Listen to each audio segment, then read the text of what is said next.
All right. Hey, everyone. It's Mark Ferguson with Invest for More, doing a quick live question and answer. I didn't have a video for today, and I've been doing a video every day of the week for months. It's kind of crazy. So I thought I would try out some live videos and see how those do. I've kind of been wanting to do those for a while, and maybe these will become a regular thing, and I'll actually give people notice, and you might know what day of the week it is. We'll see how all that goes. Hopefully everyone can hear me. I think you can see me because I can see myself right now. Do we have any comments coming? If you guys are on there, I know we don't have a lot right now, but maybe comment and say you can hear me or say something in the chat just to make sure that that is working. We'll see if I can post something. So that's good right there. Happy to answer questions, and I can also talk about what's going on in my world right now too. So, thank you, Mitchie and George or Jorge, one of the two. Hopefully I pronounced your name right. Well, I gave you two options. So I just got some interesting news today. As some of you know, I own a liquor store now, Mini Mart. I'm trying to buy another one that is real estate and the business together. And so two things happened today. One, our appraisal came back, and it came back a little low. So that makes it tricky because I might have to bring more cash to closing, or the seller might have to come down in price. Not sure how we're going to handle that. But the really crazy thing is the title work came back and showed a 1913 deed restriction saying this liquor store, this property can't have any liquor sales on it. And the liquor store's been in operation for decades. So that's kind of weird. I'm not sure what's going on with that yet, but we'll try and work through all of those. What's up, Tracy? How are you doing? Thanks for hopping on.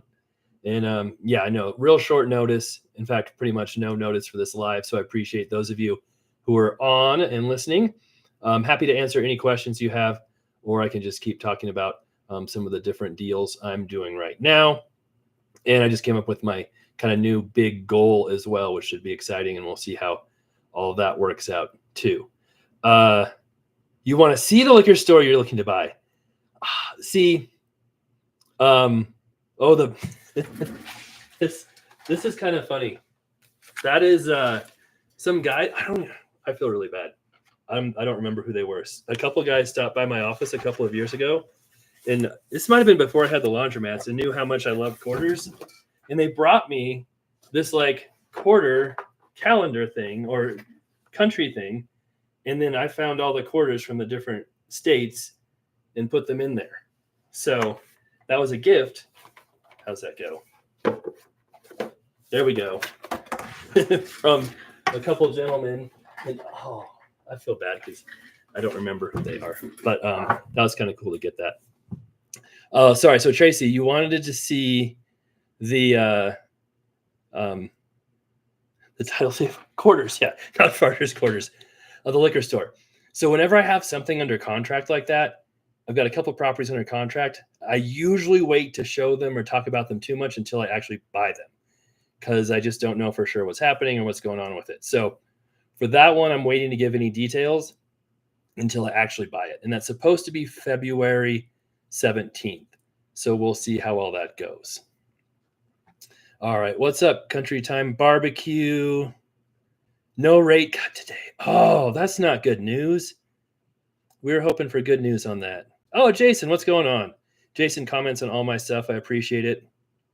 How's the weather? The weather is 48 degrees and sunny outside, and our snow is melting.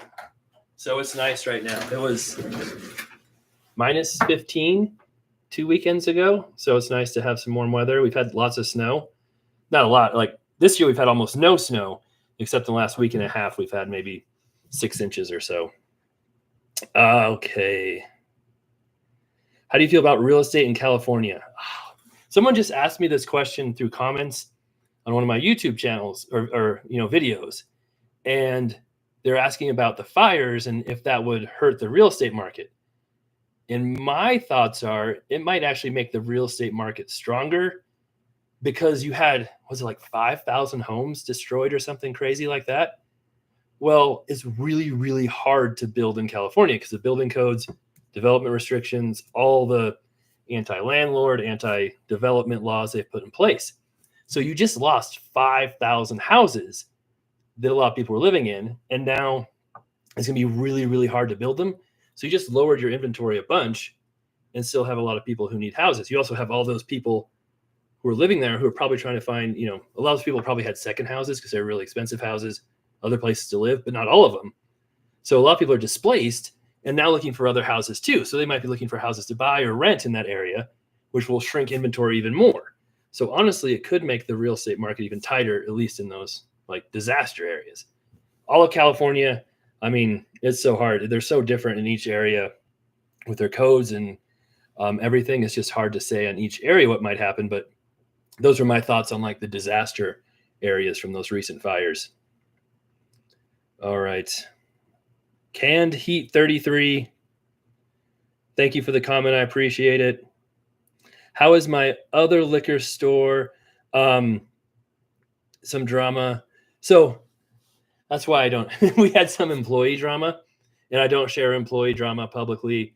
I don't share, wages publicly, things like that, because I don't think the employees would want that out there. So the liquor store is doing good now. All that drama kind of passed. It is in a small town. It's in Pierce, Colorado, which has maybe 1,000 people, maybe less. But it's the only store in town, which is nice. So there's no competition. But they're building a Dollar General there, which I think I've mentioned, and they're supposed to be done in the next month or two. So we'll see how that goes.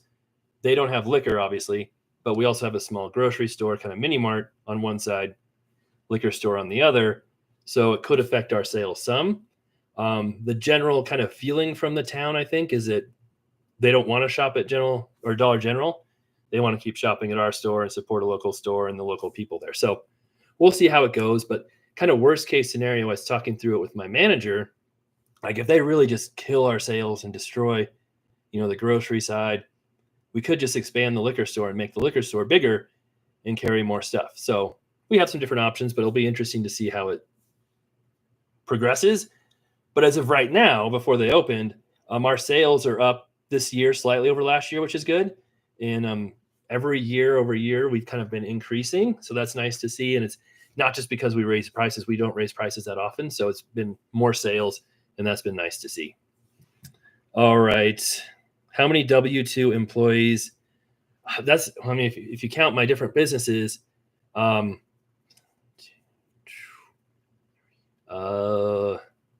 around 10, if you count like the liquor store and everything else. But it could vary depending on what you want to count and not count. Would you invest in California? If I lived in California and that's where I was, I probably would. I would probably still find good deals. I think Colorado is turning a lot like California with our restrictions on development and building codes and general government practices. And I'm still investing here. If I had to pack up and move somewhere and pick where I wanted to invest, California would probably be one of the last spots on my list, just because prices are so high, which makes it really hard. The restrictions, the government, all of that. Now, the catch-22 there is a lot of the restrictions and building codes are what have pushed prices up. So if they keep getting stricter and stricter and stricter, prices will probably keep going up and up. But my theory, if I were to move to a different area, is to try and find someplace that's cheaper and has way cheaper properties. And then maybe they're in an area where they're getting stricter with their building codes and different stuff. And then they'll be pushing up their prices, but they're starting at a lower spot. But then hopefully they also have less government in some way. I don't know. It's hard to find that perfect world, perfect state to invest in. Do I manage all of my own properties? No. So I kind of manage a lot of my commercial properties. So like this property I'm in right now, the strip mall with the grocery store and restaurant and dance studio in my office.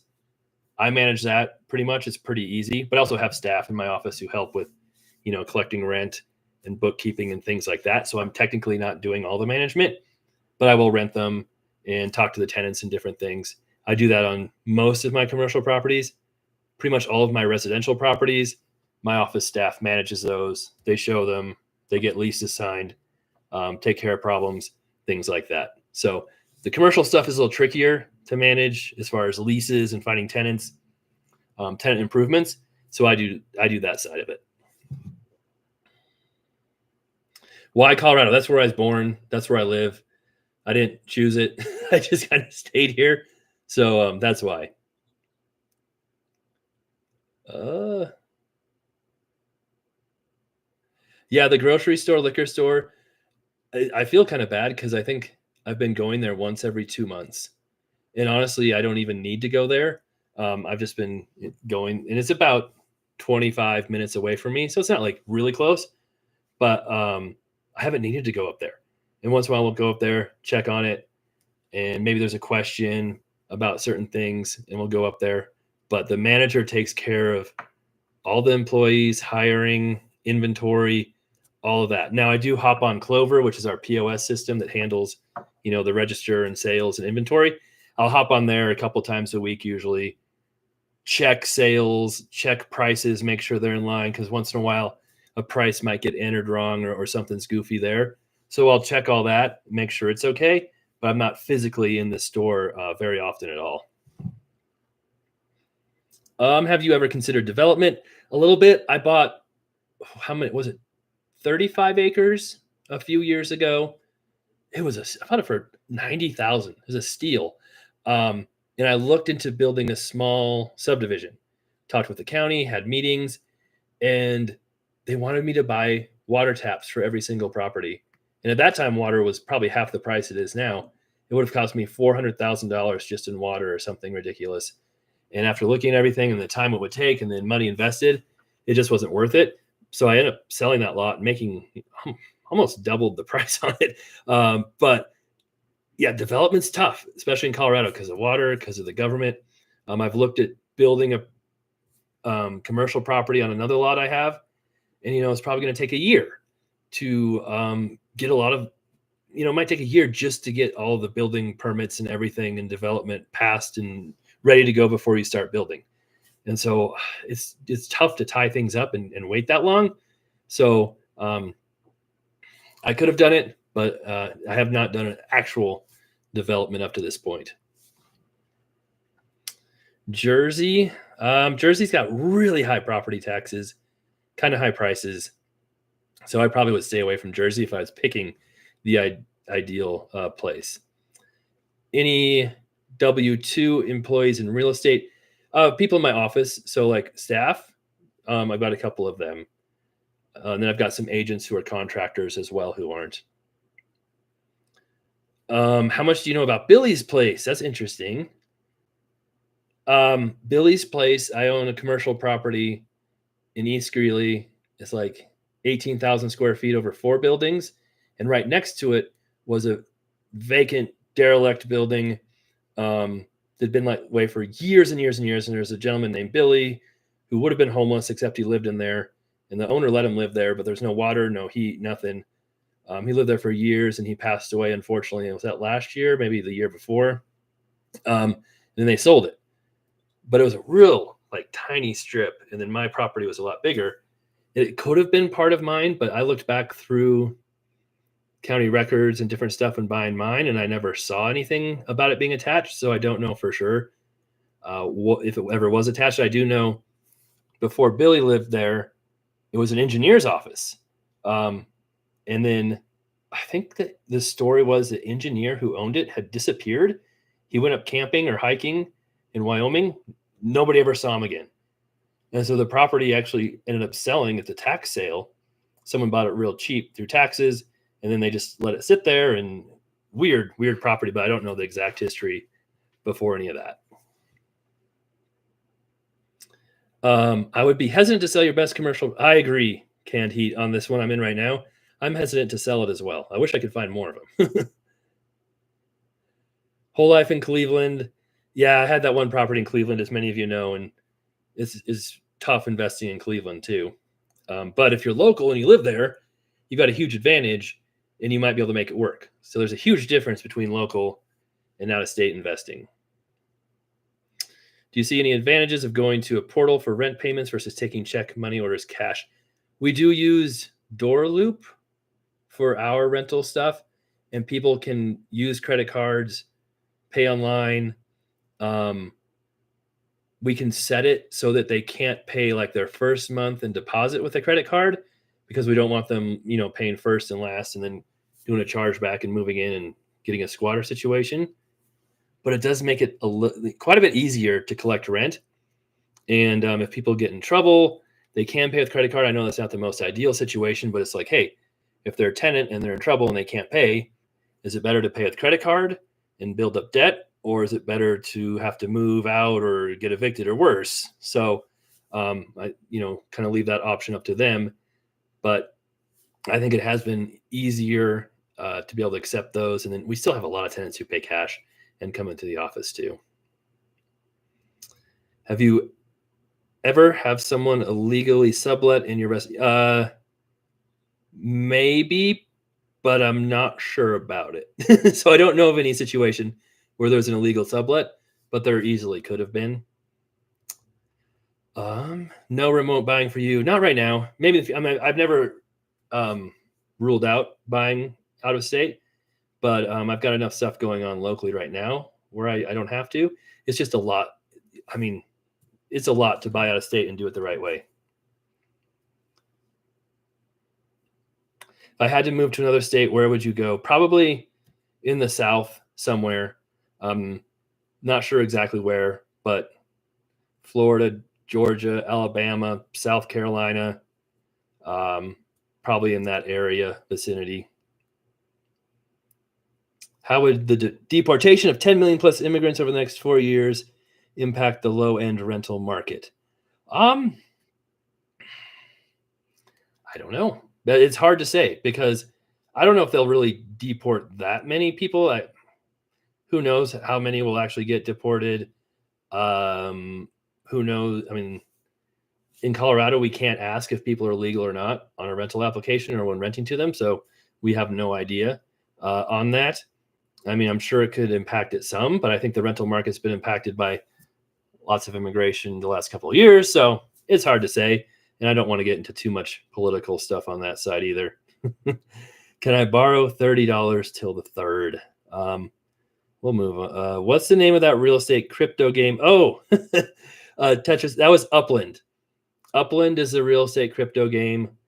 I still do it some, but they've been really disappointing in how they handled the game and have done some things. So it's still around. It's Upland, Upland. I think there's a city in California called Upland too, because when you search for it, you get that city website sometimes. But they've got their own crypto now too, called Sparklet, which I think was kind of a mistake. And they banned me from their Discord channel because I started asking too many questions. So obviously that didn't sit well with me. But it's still around, and it's interesting. I think it could be really, really good. I just think that some of the management are not very good. So, how do I get LLCs on the tax record in the MLS? Get contacts for LLCs. I think you can go to the state SOS, Secretary of State website for wherever the LLC is, and then you should be able to look up the owner of record on there. That's kind of how I've done it before. What made you say, let me get into other businesses other than buy and flip or hold? I'm working my first property now in Pennsylvania. Seems like a heavy load. Yeah, for whatever reason, I've just always wanted like brick and mortar businesses. And I talked about that on my YouTube channel for many years before I actually did it. I bought a bar in Alt, Colorado, and we are going to make that into another bar. That got too tricky. I tried to make it into a laundromat, had all kinds of ideas. That didn't work. Ended up selling that. So I was trying to start brick and mortar for a while just because I just like the idea of having an actual physical business that's in person, that has customers, provides some kind of service. I don't know why, but I've just really wanted that. And now I've had the laundromats. It's pretty cool and pretty interesting, kind of a good, I'd say, diversification.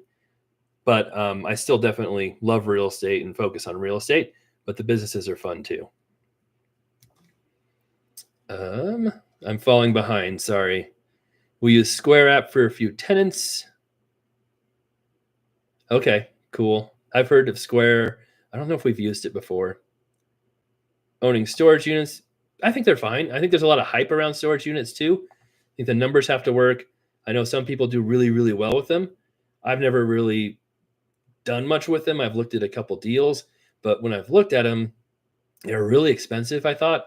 And then I feel like you need to hire someone to manage them and handle all that side of it. And so it is just another step. It's not like owning a rental property where you've got one tenant or two tenants or five tenants, even. You've got hundreds of tenants, and they're probably less work intensive than a lot of tenants, but that's a lot of management, a lot of things going on. And it just, someone said, I've got so much on my plate. I'd just be adding a whole nother thing to learn and do, and not something I'm interested in right now. Housing inventory growing here in Texas. How is our housing market in Colorado? It's pretty stable in Colorado. I just posted a video yesterday on the housing market.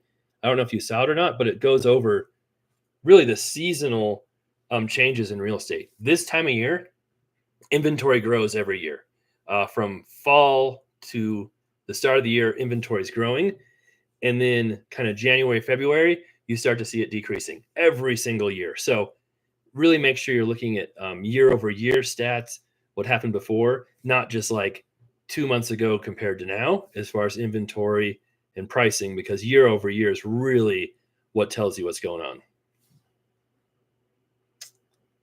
I have 3 mobile homes for 10 years. Good cash flow, but I'm ready to go for something that appreciates in value. Thoughts on how to expand the empire? Yeah, mobile homes definitely don't have as much appreciation. I don't know if you're able to. The first step would just be buying a stick-built home or a duplex, something like that. I don't know if you have to sell your mobile homes to do that. You could do a 1031 exchange, or just looking for something, to buy outright, not outright, but with a loan, but without doing a 1031 exchange. So many different options out there. But I would agree, houses are probably much better investment long-term than mobile homes, just because you can get cash flow in the right markets and much more appreciation. And in some cases, mobile homes can even depreciate depending on if you own the land or not. So some of the older mobile homes don't have a whole lot of value. Have you considered any additional software for your laundromats? Man, the reporting and analytics are crazy. Don't know if anyone that uses them and shares in social. Thank you.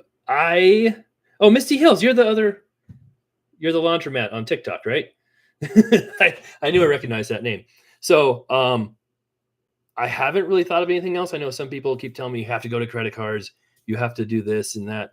Credit cards are very expensive retrofitting older machines. You can do some apps and some different things that work kind of in a similar way to credit cards. I have thought about that, but I don't know if I need to right now. Like, we had our busiest weekend ever, and there's been people there all the time. And honestly, I don't know if we have enough dryers to get a whole lot busier, maybe a little bit busier. So I don't know if we need to spend all the money to increase sales right now. And for the people who use it, they seem to be fine using cash and quarters. So it's been okay. I did actually look at getting a change machine that accepted credit cards just this week, because I actually was getting gas at the gas station in my same parking lot, and they had a sign on the door that said, "Sorry, ATM out of order." I'm like, oh, like that's where I tell everyone to go if they don't have cash, is that gas station is like 200 feet away. So I'm like, well, that's not good. So I was looking at that, and there's $6,000 for a change machine that accepts credit cards. And it says tokens. So I don't even know if it's technically, I think it would be legal to put quarters in there for a credit card, but they all said tokens, which makes me wonder why they said that. And then the other option, I could get an ATM too. So I've seen a couple of those used on, Facebook Marketplace and different stuff. I could put money in there and monitor it and empty it, but I don't have much space for anything extra in the laundromat either. So for right now, I think it's okay, but I'm always open to different options and may look at something in the future. All right, any more books coming out? Jason, I thought about, I did like my money mastery course where I kind of taught people how to manage money, save money, invest a little bit. And I thought about making a book out of that. It's so much work to do a book. It's so much work. So maybe, but nothing in the immediate plans. Biggest real estate loss I've taken. I lost quite a bit of money on a flip in Loveland, Colorado that was gutted with my old project manager who totally screwed up that deal. And 50,000 we probably lost on that, maybe more. That was a rough one. and that was probably the worst one to date. My furniture store in Brush, Colorado might beat that if we don't do something with it, though. Um, any tricks to getting property owners to respond? I've tried contact via address on tax records, but it's been cricket. It's tough. Sending letters, phone calls. Sometimes you can do like the People Finder searches online, People Finder, and you might have to pay a little bit, but they might find some updated addresses or phone numbers. But sometimes people just won't respond. And a lot of times, if it's dilapidated houses, vacant properties you're trying to get in touch with, there's a reason why they're still vacant and just sitting there, because no one else can get a hold of them either. So it can take some work, and maybe you have to go knock on their door. Who knows? Yes, Misty Hills. Okay, that is you. Don't buy mobile homes. Yeah, I had a friend when I was first starting out in real estate, and we were looking for a house for him, a stick-built house. And then like one weekend, he's like, "Hey, guess what, Mark? I just bought a mobile home." And didn't ask me, didn't run it by me. I'm like a real estate agent, pretty good friends. I'm like, why? And so he paid like 30 grand for a mobile home on lot rent, and his grandparents gave him a loan to do it. And we tried to sell that for 3 years and couldn't sell it. I think his grandparents ended up kind of just buying it back, taking it from him. And eventually I feel like they sold it for like $17,000 or something. So after that, he bought a stick built home, was in a much better situation.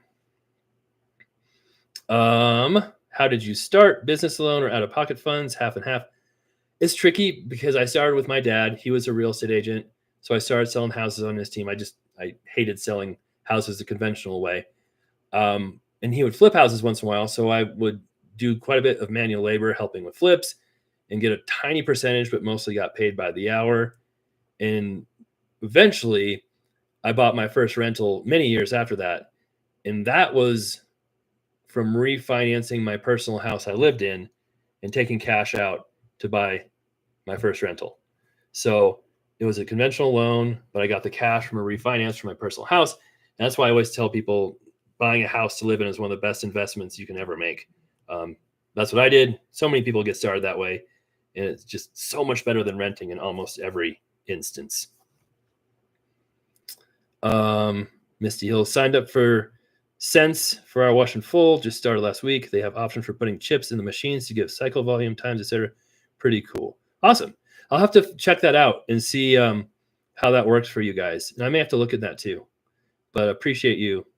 No, I've seen your laundromat on TikTok. I actually just saw your video on TikTok today, and I was looking at it, and at first glance, I'm like, I just thought, because sometimes TikTok shows your own videos for a sponsor or whatever. I'm like, oh, that's my video. I'm like, wait a second, no, that's Misty Hill. So nope, I saw your video today. I might have been the first like too. So 3-in-1 oil on all your locks and change machine will make it easier to get the locks open. 1 drop per lock. Okay, thank you. Yeah, especially the coin boxes that actually go in the washers and dryers, those get stuck and old and stop working all the time. So I will try and remember that too. I'm licensed to sell new manufactured homes. There, where if it's on your own land, we built 5 in my. Yes, no, very good point there. I've never done a new manufactured home, but I've I made offers on a couple of properties where that was the plan. Just didn't get my offers accepted. I know a couple people who are building new manufactured homes, and yes, totally different than a mobile home. Manufactured home, if it's HUD approved, we'll go FHA. If it's on its own permanent foundation, if it's got its own lot, all that totally different. And yeah, those can definitely be. I wouldn't say they're quite as good as stick built, but definitely a pretty decent investment. Index funds. Nope. I have zero money in the stock market. I have like an old life insurance policy I got when I was really young that might invest some of those proceeds in the stock market. That's it. I have no funds, no index funds, no stocks, nothing. I used to invest in the stock market a little bit when I was younger, and it drove me crazy. I just hated not having control. I thought I was doing good, and the market would just kick you in the face and say, no, you're not doing good. So I have nothing in the stock market. Oh, dude, the 928 called and said it needs some love and is being neglected. I drove the 928 last month. Now, the 928 is a Porsche, for those of you who don't know, 1986. It is probably my most beat up car. I'm not going to lie. The windshield's cracked, and the windshield is like $1,800 to replace on that car because the antenna is in the windshield. It's got a couple dents in it. It's got 150,000 miles, I think. The interiors, I try to take care of it, but the leather's getting a little bit old. So it is my most beat up car, but it's not neglected. We still take care of it. Cleaned it the other weekend before it snowed. And yes, I do drive it. I think it might need motor mounts though, or some clutch work, something. But it's still a blast to drive.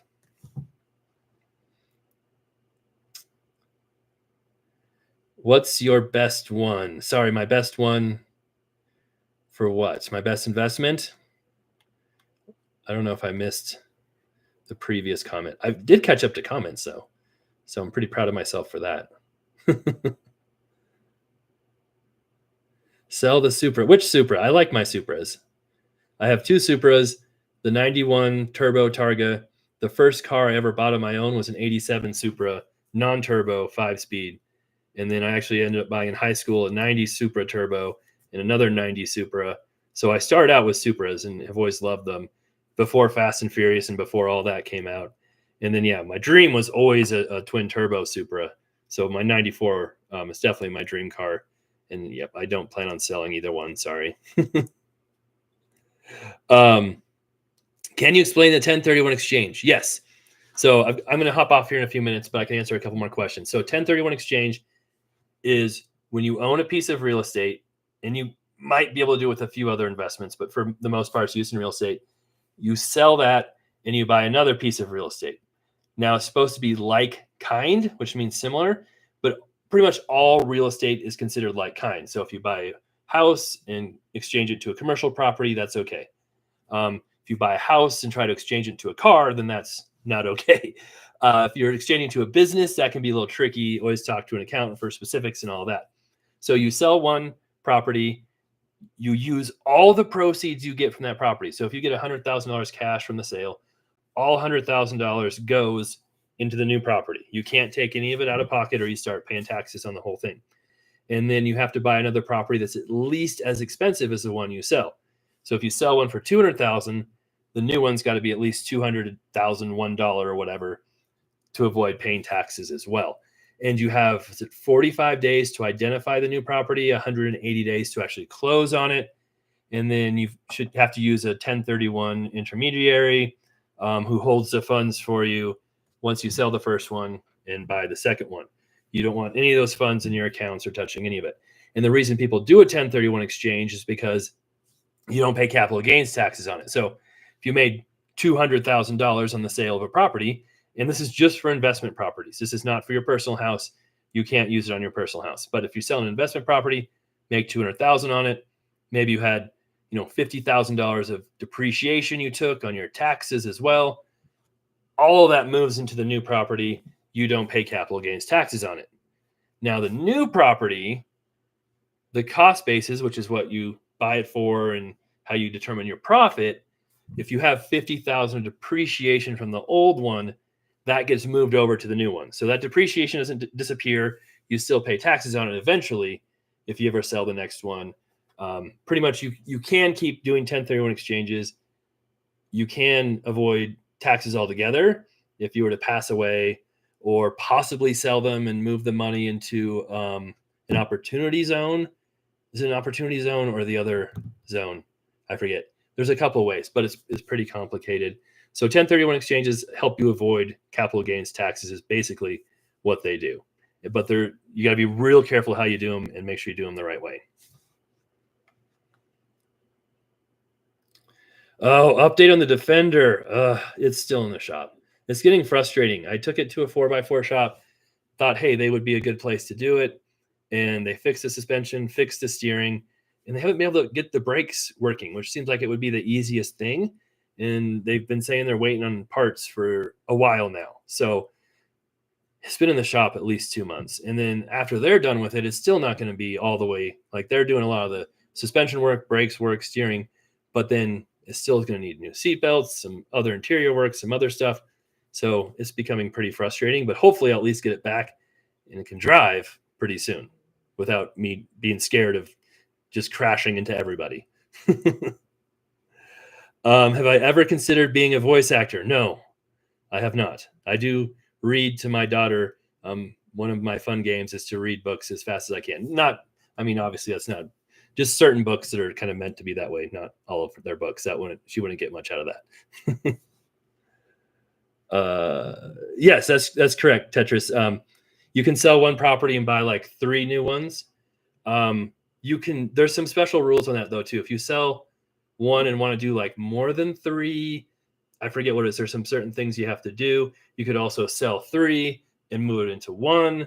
There's some different things you can do with the 1031. How often do I hire an attorney? For evictions, on every eviction, we do an attorney, just because they have to go to court. You have to deal with them. They know how to do it. I went to court for an eviction once and screwed it up. They made me come back. I'm like, nope, I'm not doing that again. So, but otherwise, I try to avoid attorneys as much as I can. They're expensive. Many attorneys are great, but I feel like many of them, even though you're paying for their advice, try to avoid giving you advice at all costs for some reason and don't want to like commit to anything. So a lot of people say I should hire attorneys for many of my situations. And I don't agree with that theory unless it's just really, really serious. So, all right. We'll do one more question and I'm going to hop off out of here. Thank you for all the comments and likes and all that good stuff. I might try and do this more often. Maybe I'll try and schedule it too for a certain day. So, okay, I'll do 2 questions. We just got another one. What's the best deal you've done? This property right here. So I just talked about that in my video from Monday about this property, whether to sell it or not, and why it was my best investment. Bought it for $2.1 million in 2018. I think it's worth $6 to $7 million right now. It's kind of crazy. So that's what I'm thinking about. Should I sell it? Should we refinance it? I do own it with a partner. I couldn't have bought it on my own at that time.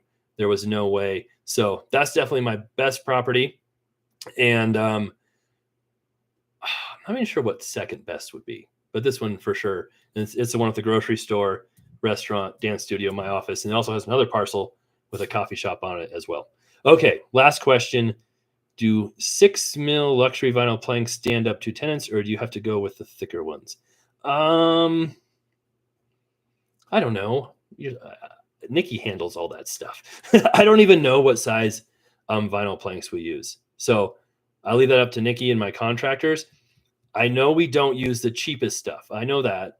And I know we don't use the most expensive stuff. I think it's kind of like a step up from the real cheap stuff. So not sure exactly what we're using, but that's probably not very helpful. Sorry about that one.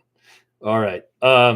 Cool, everyone. Well, thank you for being on. Like I said, appreciate the likes. And these can be posted and up on the channel too. So if you want to comment on there and tell me to do more of them, that might motivate me to do more too. So yep. Thanks, Jason, Tetris, everyone. Appreciate you guys with the questions and comments. And I'll be back with more videos, of course, this week on the Laundromat. We'll see if we set a record this week, which I think we might. We'll see. And then have other videos too on hopefully the liquor store, buying it. We'll see if we can work that out. I have another commercial property. It's very interesting. I'm buying right around the same date, and I'm buying a new flip on Friday of this week too. And we'll have a video on that one as well. All right. Take care, everyone. Thanks a lot.